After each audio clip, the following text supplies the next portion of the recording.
El día de hoy, el tema de este conversatorio es reflexiones en torno al canto operístico y su lugar en la cultura michoacana. Quien nos ayuda a hacer este conversatorio, quien es nuestra ponente de este conversatorio, es la soprano lírico Judith Samilpa. Señor, ascolta, Signore, ascolta, lui non recipiu, si spezza il cuore in me, quando camino. Muy buenas tardes a todos, gracias por acompañarnos en este conversatorio Michoacán. Es verdaderamente para mí un honor enorme compartir un poquito de un tema que quizás no conocen del todo o quizás sí, pero un tema que es realmente apasionante y creo que puedo compartirles un poco de apreciaciones esta tarde y que puedan tener más conocimientos al respecto y acercarse ya sea como público, ya sea a intentar entrar a este mundo fascinante y seguramente será bastante bello poder hoy compartir más de esto. Es la primera vez que me toca dar una ponencia, entonces es muy, muy emocionante. No es lo mismo que cantar, que es una actividad distinta, así que gracias por escucharme hoy. Soy la tercera hija de seis hermanos, de padre que se dedica a la docencia en las áreas de nivel secundaria y primaria, y de madre que se dedica al hogar. ¿Por qué les digo esto? Porque no hay ningún antecedente en mi familia anterior, ni paterna ni materna, que tenga relación alguna con el ámbito musical. Es decir, soy un bicho raro. Y antes de continuar, aclarar que mi posicionamiento hoy en este día es más que nada como intérprete, como ejecutante del canto. No soy para nada una investigadora de la ópera ni una historiadora, sin embargo constantemente estoy haciendo este género, y las reflexiones que voy a compartirles hoy pues son de grandes pensadores, historiadores, de grandes personas que se han dedicado a estudiar acerca de la ópera, y simplemente hoy quiero compartirles estas pequeñas apreciaciones. Para empezar, vamos a definir qué es ópera, ¿no? Tenemos que entender como tal qué es la ópera, qué es este fenómeno, y el término viene del italiano ópera, que significa obra, pero obra pues puede ser un montón de cosas, ¿no? Podemos llamar una obra a algo, una pintura pictórica, una escultura, incluso una obra arquitectónica. Un montón de expresiones artísticas podrían entrar en este término de obra. Como tal, a lo mejor no nos dice mucho o nos dice todo, pero es bastante ambiguo, bastante amplio, ¿no creen?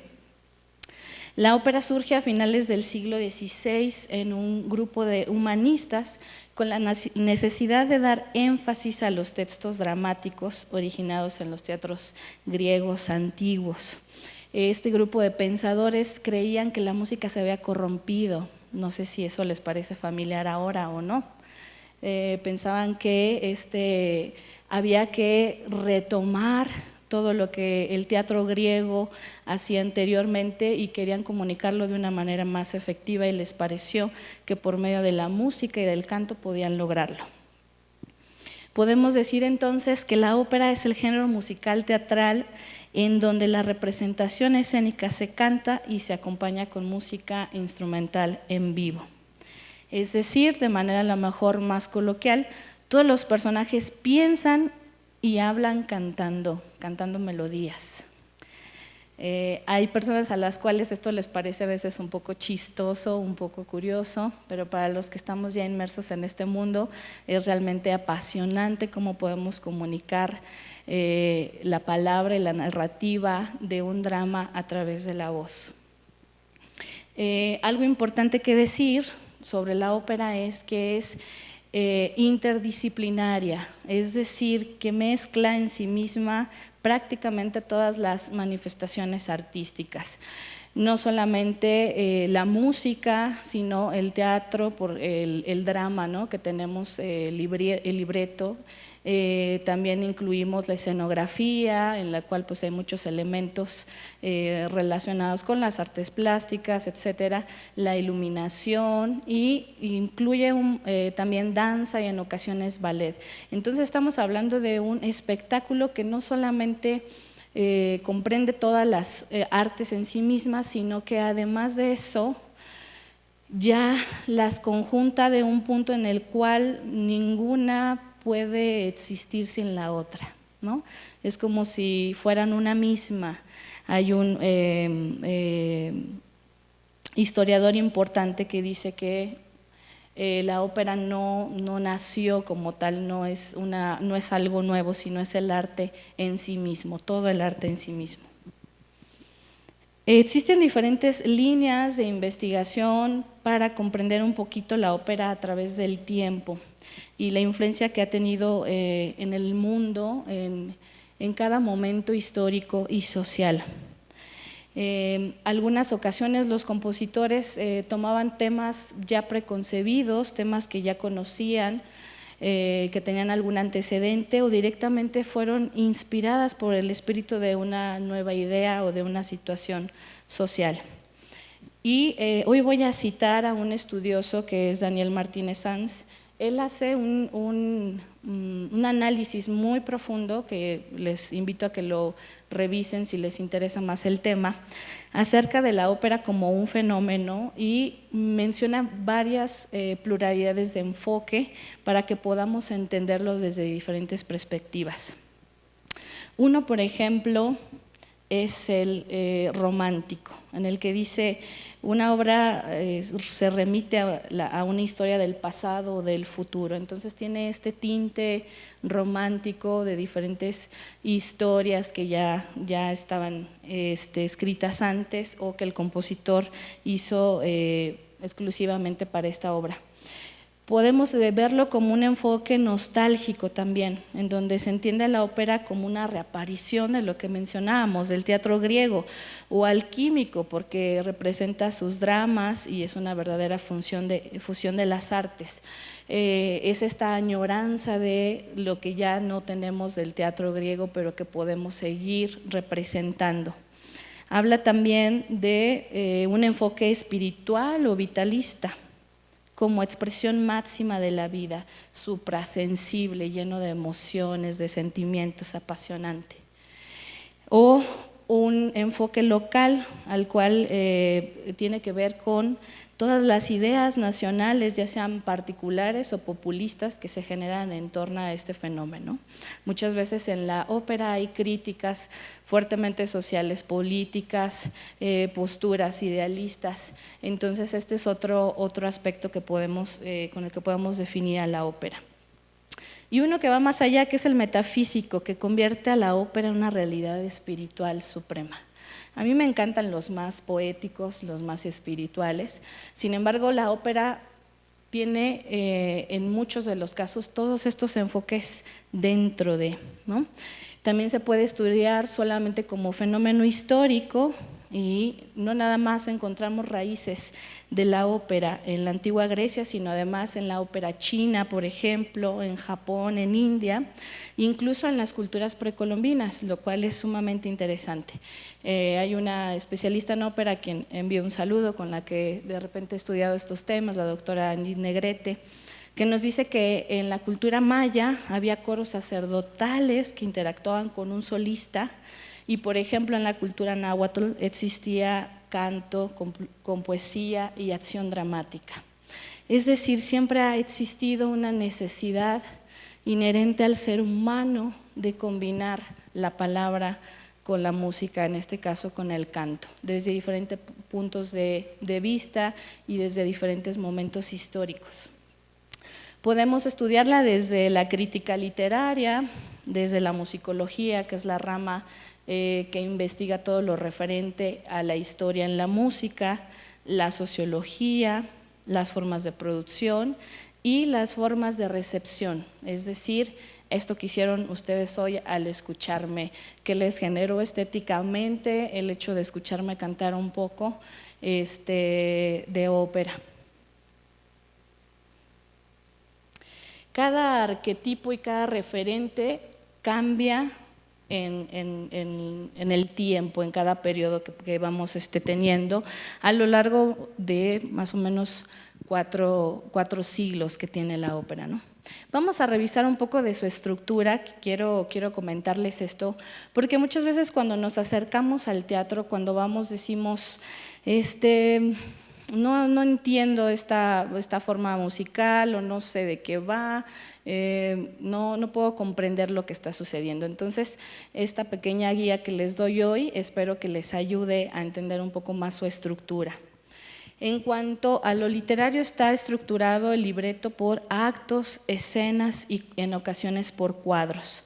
Y al principio tenemos un planteamiento, un planteamiento de alguna situación en específica. Después normalmente vamos a tener algún conflicto y a veces ese conflicto se complica muchas veces, como pasa en la vida, ¿no? De repente tenemos un conflicto y decimos, bueno, lo soluciono de esta manera, pero cada vez se vuelve más complejo y parece que no tiene resolución nunca. Y finalmente tenemos una resolución que no siempre es positiva, en ocasiones es negativa o a veces incluso sentimos que no tuvo una resolución como tal o un final, ¿no? En cuanto a la forma musical, lo primero que escuchamos en una ópera es la obertura. Cuando se levanta el telón, la música comienza, esta sección instrumental grande que tenemos al principio se llama obertura. Es una gran presentación de los diferentes temas que van a ir surgiendo en la ópera y que se van a ir desarrollando a lo largo de ella misma. Incluso podríamos hablar de que están los leitmotivs ahí, ¿no? Los temas que van a ir sonando y cómo se van a ir desarrollando. Entonces, en esta sección vamos a tener como la atmósfera general de la ópera, ¿no? Los colores y todo aquello que nos va a ir narrando la música. En general, en todo lo que hace la orquesta a lo largo de la obra, vamos a conocer también el dominio del compositor en cuanto a la orquestación, el dominio que tiene de los timbres, de los colores, de las diferentes familias que comprenden la orquesta y su desarrollo melódico, temático. Lo podemos conocer ahí.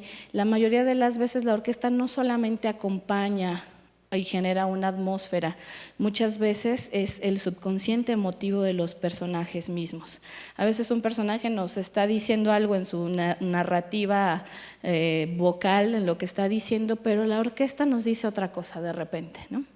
La verdadera verdad de los sentimientos de nuestro personaje. Tenemos otras partes que son cantadas, que son los recitativos.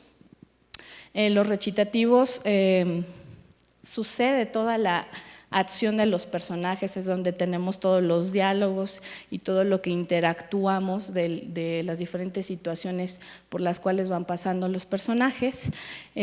Son cantados, son una especie de recitados, da muchas veces la sensación de que no tuvieran ritmo porque son una forma un poco libre en cuanto a que no tenemos un desarrollo, por ejemplo, melódico o temático. Entonces está esa sensación como de que fueran bastante libres, sin embargo sí tienen ritmo y ahí sucede toda la acción, ¿no? Si seguimos los recitativos podremos entender mucho de la historia que nos está contando la ópera.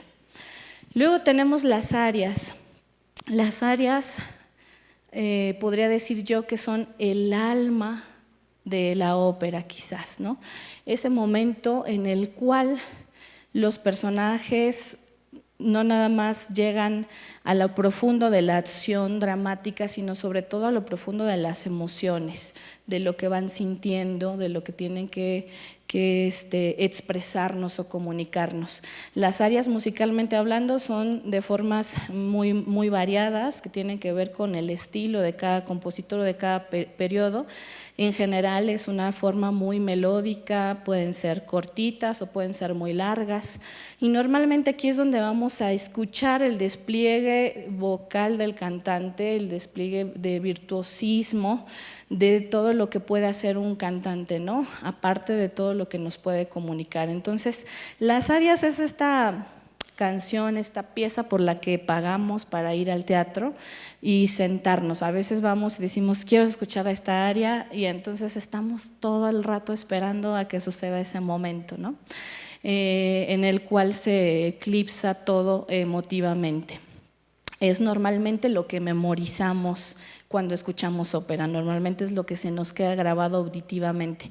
Un recitativo, bueno, yo no he conocido casi a nadie que diga, este recitativo se me quedó bien memorizado. De hecho, a los cantantes nos cuesta un poco de trabajo memorizarlos, porque no son tan melódicos, ¿no? Entonces, esos son las arias. Tenemos también dúos, tercetos, cuartetos, quintetos a forma musical como el aria. ¿Cuál es la diferencia? Pues que aquí se involucran otros personajes, ¿no? Ya sea que cantemos 2 cantantes o 3 o 4, algo interesante de esta forma es que el compositor nos puede manejar diferentes líneas, diferentes subtextos emotivos, ¿no? Podrá un personaje estar hablando de amor y otro estar diciendo que está molesto. Entonces es como si pudiéramos tener muchas cosas sucediendo al mismo tiempo, ¿no? Como cuando en el cine nos agrandan la pantalla y tenemos un panorama completo de la escena. Y entonces casi podemos decidir a quién escucho y qué está diciendo en relación con lo que sucede con el otro personaje.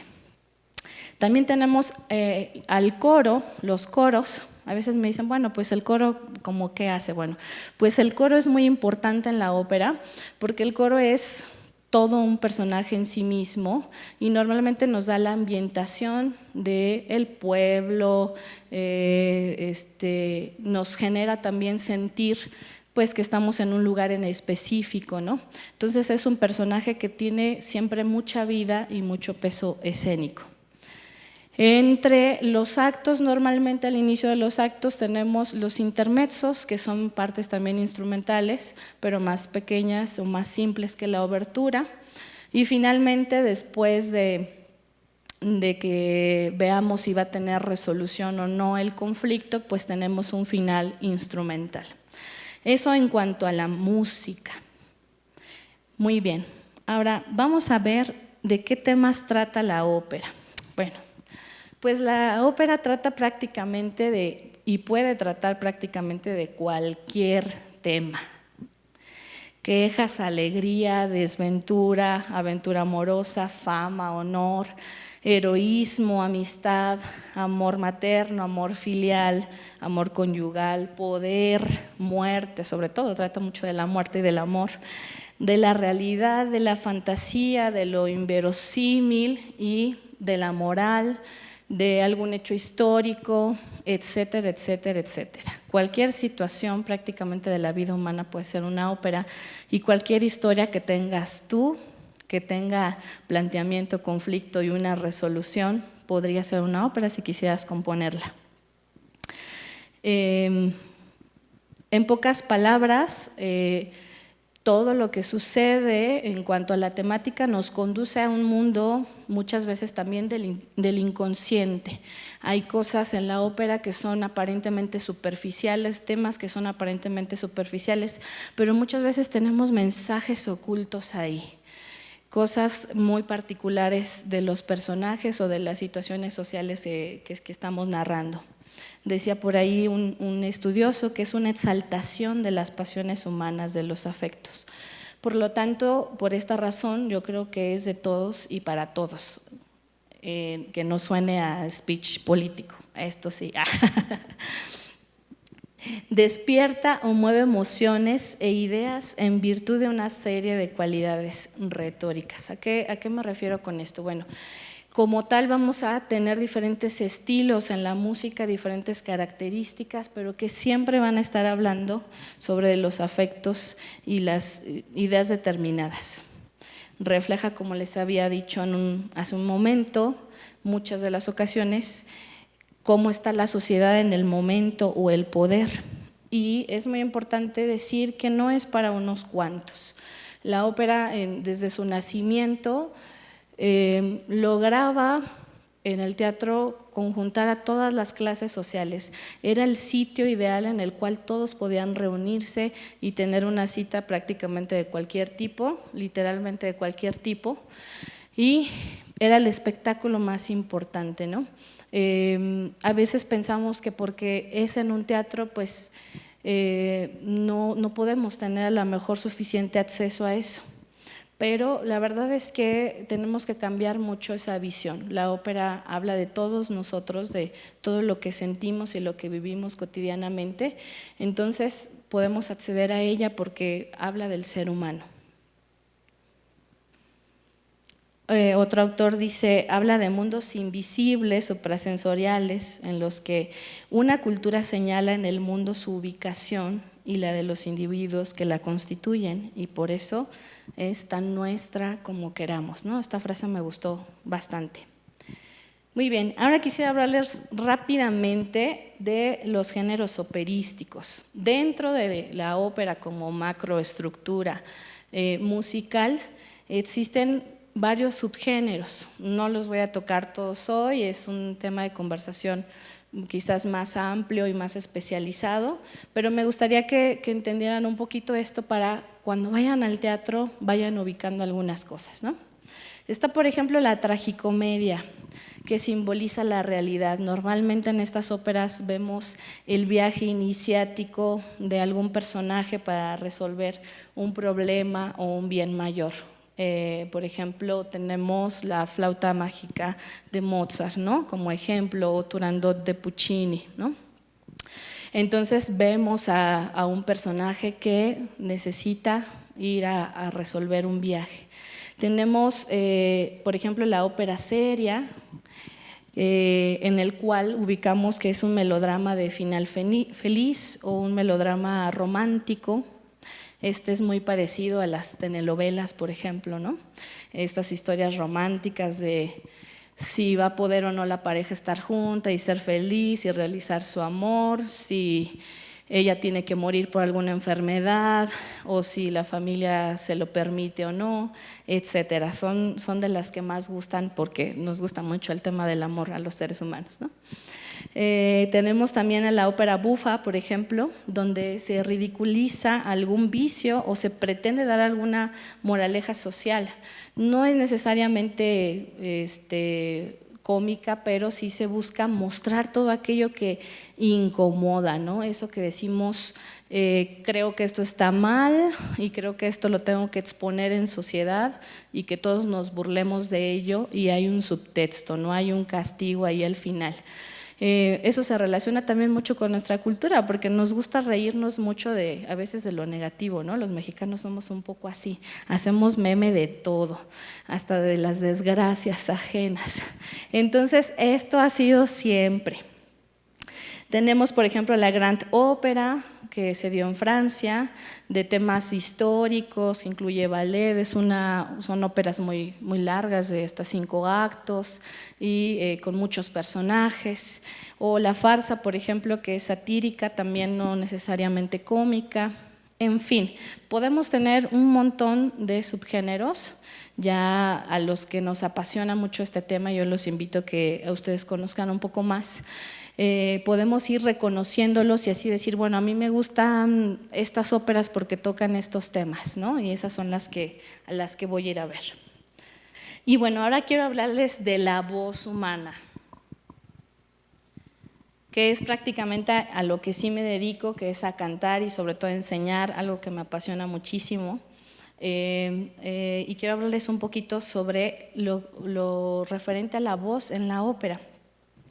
Por ahí dice un especialista, la misión de la ópera es mantener el espíritu, los ojos y las orejas bajo un mismo encantamiento.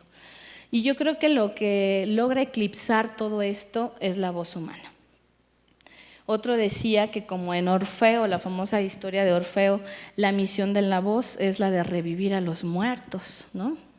Entonces tenemos el peso, a lo mejor, de con la voz tener la capacidad de revivirlos. Otro explica el por qué el uso de la voz es la expresión más antigua, no solo la más natural. Pues antes de que cada ser humano identificáramos a la persona que es nuestra madre, la escuchamos, ¿no? El primer contacto que tenemos con nuestra madre o con nuestros padres en general es el de la voz y el del contacto físico. Y eso es por un tiempo bastante significativo, ¿no? Incluso hay otros estudios que dicen que el modo en el cual nuestra familia se comunica, el tipo de sonoridad que tienen, el volumen, el tipo de características, define cómo vamos a tener nosotros o cómo vamos a ejecutar nuestra voz hablada a lo largo de la vida, cómo nos vamos a comunicar con el mundo, ¿no? Eso es muy interesante, por eso luego tenemos familias en las que somos muy escandalosas, por ejemplo la mía, quizá por eso me dediqué al canto, y otras familias a lo mejor pues mucho más silenciosas, mucho más calladas o con un tono de voz mucho más mesurado. Y eso es algo muy interesante que a mí me ha parecido siempre muy apasionante. Y cómo esto pues se relaciona siempre con la comunicación, con el mundo que nos rodeamos. La voz humana es el instrumento aparentemente más fácil, mucha gente cree que así es, pero realmente no es así. Y una de las razones es porque es el único instrumento que se oye pero que no se ve. Entonces los cantantes tenemos que trabajar muchísimo con nuestra sensación, con nuestro oído y con nuestra sensación física, y tenemos que desarrollar un montón de mecanismos y un montón de cosas que tenemos que hacer técnicamente para producir un sonido determinado, porque la ópera nos demanda un sonido determinado que sea impostado, que tenga ciertas cualidades sonoras, tímbricas, con cierta resonancia, con cierta proyección. Entonces, a mí lo que me pareció siempre apasionante de la voz fue que como dos pequeños pliegues vocales de entre 12 y 25 milímetros podrían superar en sonido de la orquesta de cuerdas, ¿no? Como dos pequeños plieguecitos pueden lograr tanto, ¿no? La primera vez que yo escuché a una cantante de ópera, yo no sabía lo que estaba escuchando, sinceramente no lo sabía. Siempre había querido cantar, pero nunca había escuchado ópera, y para mí fue algo sorprendente. Tuve esta sensación de tener una experiencia religiosa y de decir, ¿qué es esto, no? O sea, ¿qué estoy escuchando? No entiendo qué es, no entiendo qué dice, pero siento mucho, ¿no? Entonces me di cuenta que quería hacer esto por el resto de mi vida, porque lo que había causado en mí emocionalmente, lo que había comunicado, no lo podía superar nada, ¿no? Entonces desde ese día dije, pues voy a estudiar música, y me enfrenté a este camino arduo y fantástico.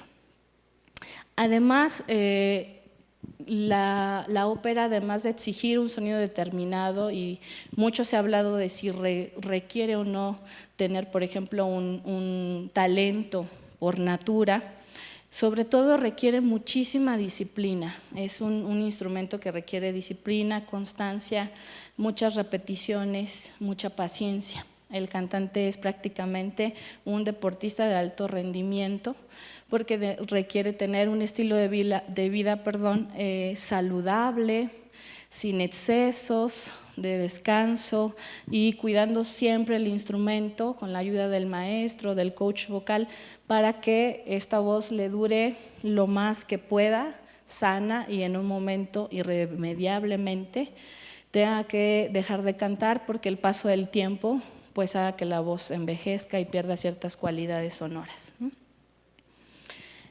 Los cantantes heredamos, esto es muy, muy bello, a través de los maestros ya dotados y que dominan la ejecución, una técnica que podríamos decir que es ancestral, que tiene mucho tiempo y que se fue originando por las propias exigencias de la música, fue cambiando a lo largo del tiempo.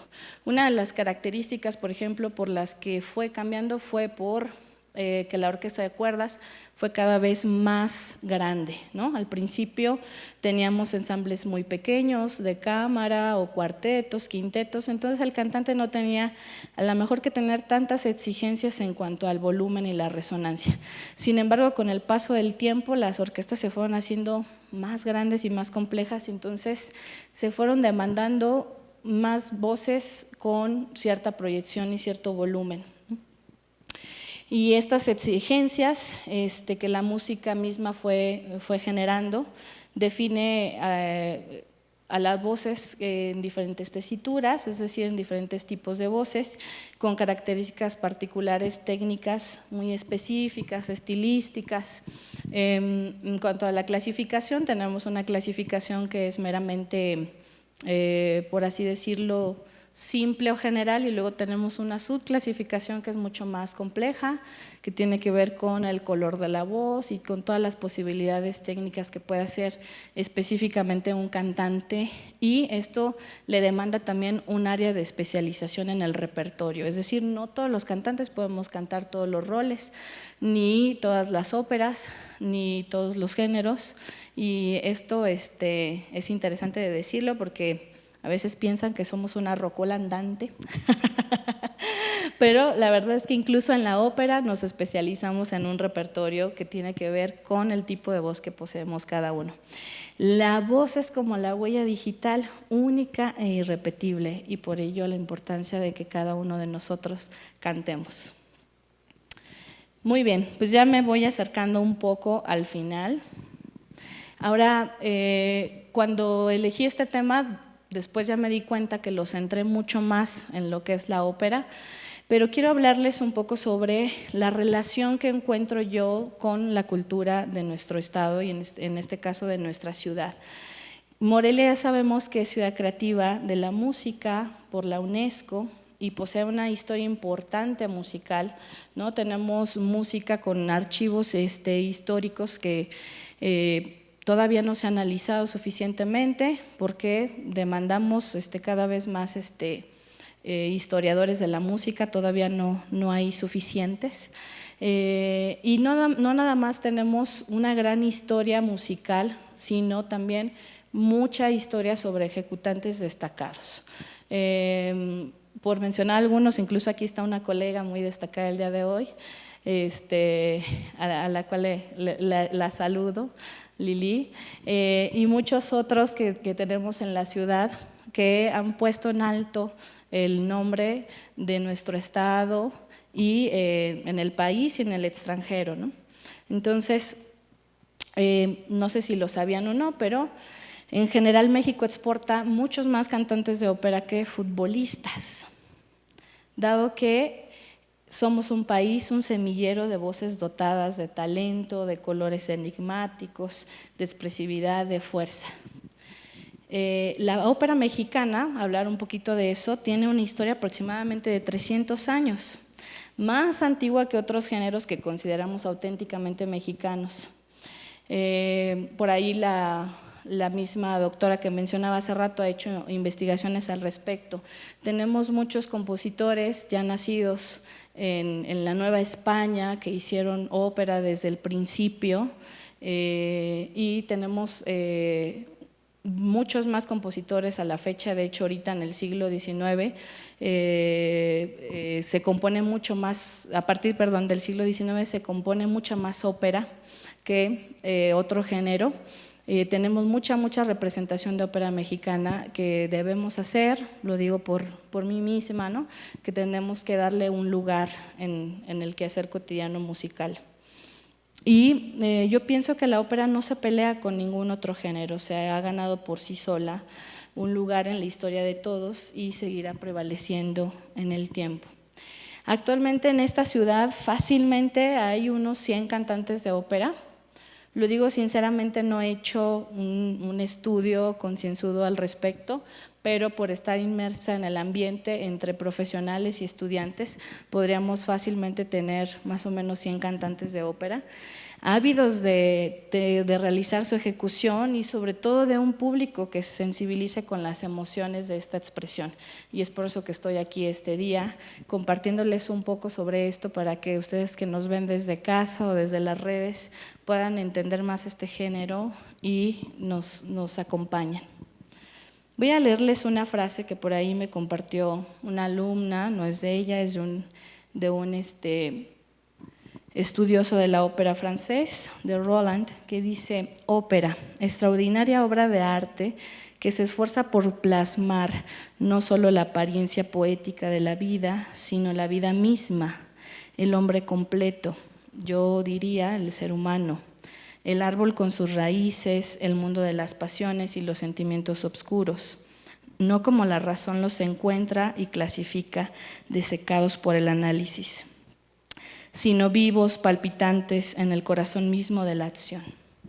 Me ha encantado esta frase, ella lo posteó para promocionar la ponencia que iba a dar el día de hoy y me ha gustado mucho porque creo que encierra perfectamente lo que quería compartirles el día de hoy. Que tengan este acercamiento hacia esta expresión artística que necesita de ustedes, que es muy importante. De todo esto, yo añadiría: cuando nos tuvimos que encerrar y abstraer del mundo, fue hasta entonces que volvimos a la esencia, al descanso, al cuidado de los nuestros, volvimos a la poesía, al teatro, a la música, a la ópera, a sorprendernos, a las cosas verdaderamente importantes.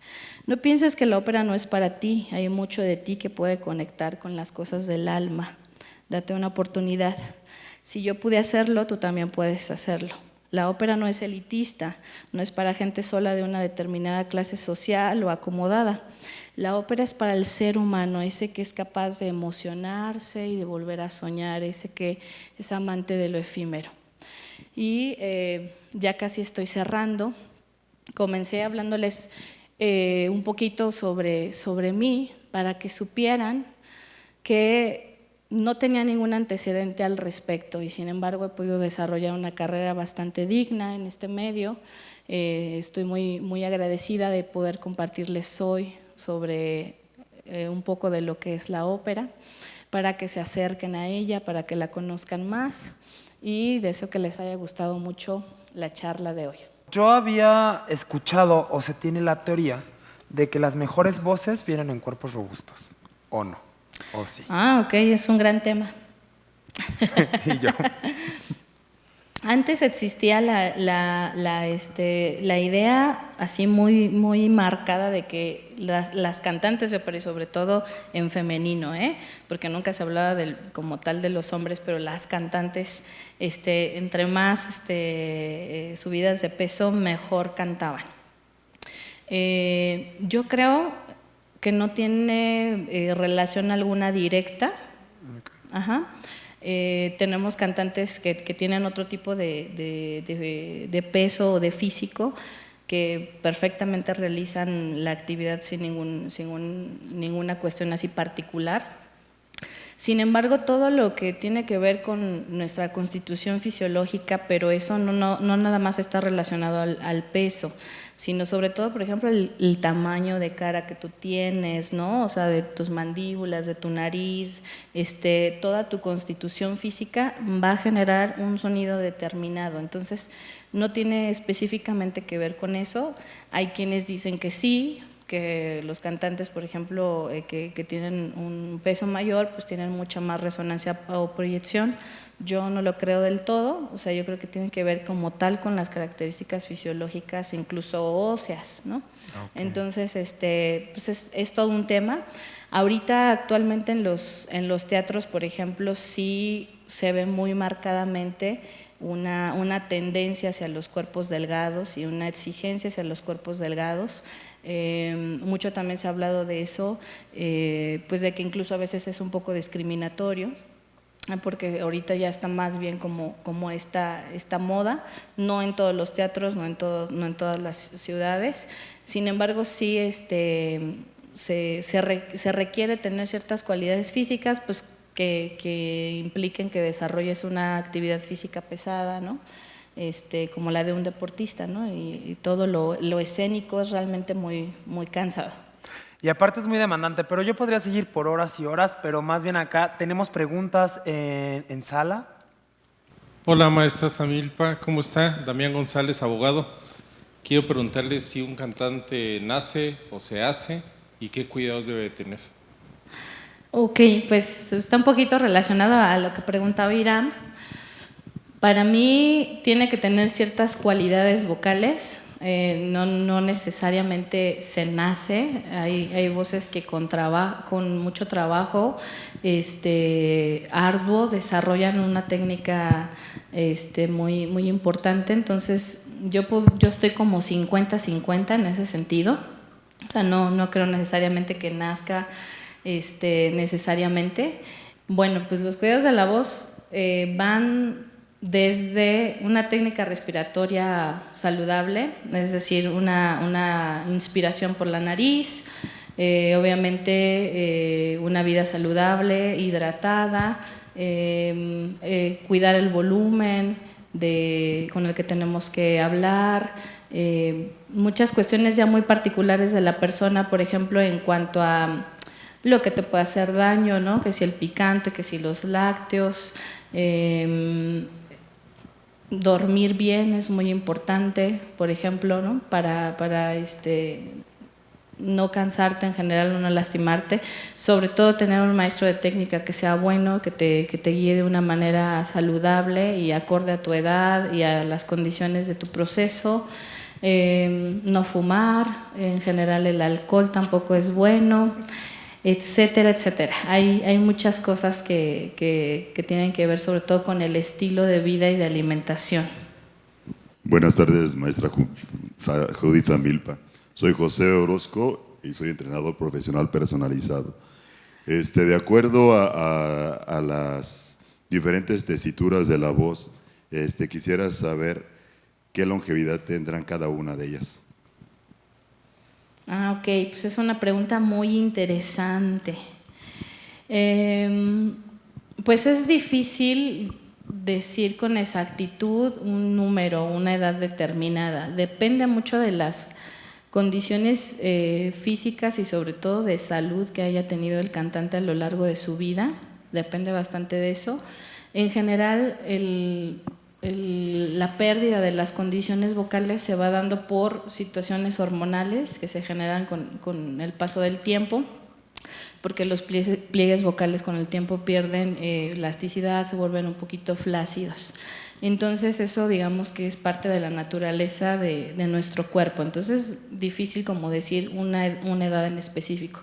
Sin embargo, está bastante comprobado, documentado, que las voces entre más agudas, por ejemplo, desarrollan la técnica vocal mucho más rápido, es decir, cantan y debutan mucho más jóvenes, y las voces que son más graves suelen ser más longevas, pero al mismo tiempo tardan un poco más en desarrollar la técnica del canto hasta su punto de madurez.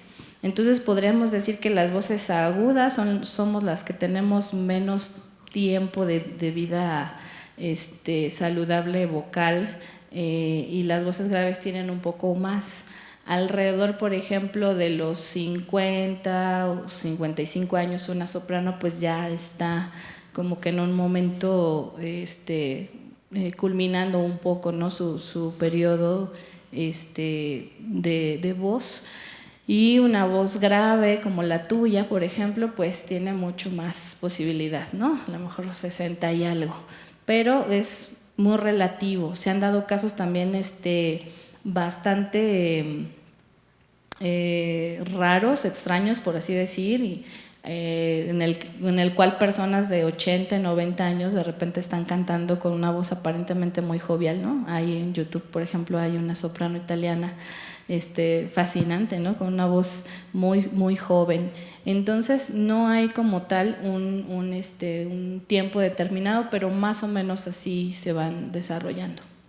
Hola, mi nombre es Elizabeth Colín Ramírez, soy de Morelia, y mi pregunta es, ¿existe alguna edad para entrar a cantar? Ya muchos dicen desde pequeñitos, se pueden más grandes. ¿Qué es lo más conveniente? O dependiendo de lo que uno sienta o cómo. Se puede cantar desde niño, sí se puede cantar desde niño. La diferencia está en que la clasificación vocal de los niños le llamamos de voces blancas solamente, y hay un momento dado en el que es recomendable dejar de cantar en el caso de los chicos por el cambio de voz, que es muy abrupto en el proceso hormonal. Entonces es indispensable en ese momento suspender el canto y luego retomarlo más adelante. Sin embargo, la voz sí cambia, incluso la nuestra, o sea, no nacimos con esta voz así de gruesecita cuando somos niñas, ¿no? Se va desarrollando a lo largo del tiempo, y la técnica requiere pues otras condiciones. Entonces, muchos niños lo ideal es que canten a cierta edad y luego descansen y retomen la técnica ya con una voz más madura. El estudio del canto, a diferencia de otros instrumentos, no requiere una edad así en específico, y es el que tiene un poquito más de oportunidad de que se estudie, porque en instrumentos de repente la edad es mucho más, más corta, más joven. Yo diría que las voces maduras, por ejemplo, a partir de los 25, 22 años, incluso 18 años, es un buen momento para acercarse al canto e ir desarrollando la voz conforme se termina de madurar. ¿Por qué consideras que tenemos que exportarlos? Porque cuando pensamos en la ópera no pensamos en México, pensamos en Francia, en Alemania, etc. Entonces, dentro de tu propia experiencia, ¿cuáles son los diferentes factores determinantes que definen el hecho de que México no crezca como capital cultural dentro de la ópera? Ok, es una gran pregunta. Bueno, todavía tenemos este rezago cultural en el sentido de que sentimos que la ópera no es un género propiamente nuestro, ¿no? Parte de lo que les compartía hoy es justamente para ver si podemos modificar un poco esa sensación. ¿Por qué exportamos o por qué los cantantes emigran al extranjero? Bueno, porque hay muchas más casas de ópera en otros países que en el nuestro, principalmente por la demanda laboral, una, y dos, porque las voces mexicanas gustan demasiado en el extranjero.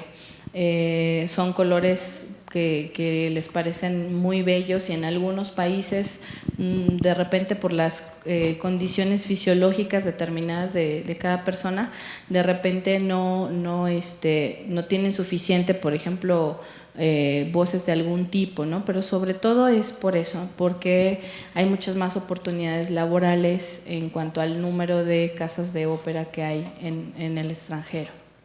¿Por qué se ha desterrado de nuestra cultura mexicana el acercamiento a la ópera? ¿Qué factores habrá de por medio? ¿Culturales, económicos, sociales? Pues existe mucho esta idea elitista, ¿no? Que tenemos de que la ópera no es nacional o no forma parte de nuestra cultura, y en parte es porque desconocemos precisamente en muchas ocasiones nuestra historia, ¿no? El devenir, sobre todo musical, que tenemos histórico. Yo creo que ese es un gran aspecto, ¿no? Por esa falta de conocimiento que tenemos de nuestra propia historia. Y por otro lado, bueno, sí es muy complejo el asunto de la ópera en materia económica, porque al ser un arte, un género que comprende todas las expresiones artísticas, pues suele ser muy costoso de producir. Entonces ese problema también siempre hemos tenido, ¿no? A lo largo de la historia, de mantener como pues las producciones a flote. Por otro lado, tenemos una cultura musical muy fuerte en todo lo que llamamos comercial, ¿no?